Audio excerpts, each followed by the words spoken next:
Transport drones should choose open and flat ground areas as takeoff and landing points. It is strictly prohibited to take off or land on roads with heavy pedestrian traffic.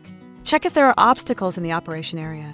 For obstacles such as trees and utility poles, conduct early inspection and planning. Place traffic cones in the takeoff/landing area and cargo loading/unloading area to warn surrounding personnel. Then begin pre-flight inspection of the delivery drone. Check if the drone's body locks are securely fastened. Check battery connectors to ensure no black oxidation. Keep terminals dry during rainy operations. Extend the arms. Fasten the arm locks. Unfold the propellers. Fasten the propeller clamps. Check the tightness of the gear. Tighten promptly if loose. Check that the cable, extension ropes, cargo lashing ropes, etc. show no wear and that cargo is securely fastened. When using a single battery, remove the power distribution cable fixing screw.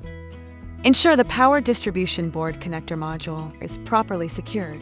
And install the single battery to the middle frame to avoid squeezing and damaging the dual battery connection power cable.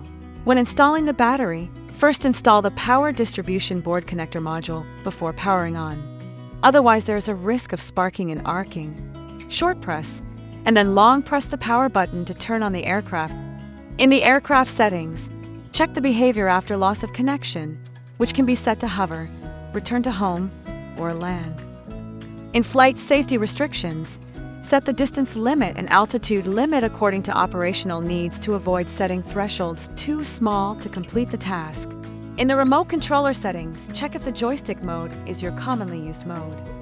And the intelligent battery settings, it is recommended to set the low battery behavior threshold to 30% and the critically low battery threshold to 5%. Extend the remote controller antenna and adjust its position to ensure the aircraft is always within optimal communication range. Then you can call the task to execute the operation.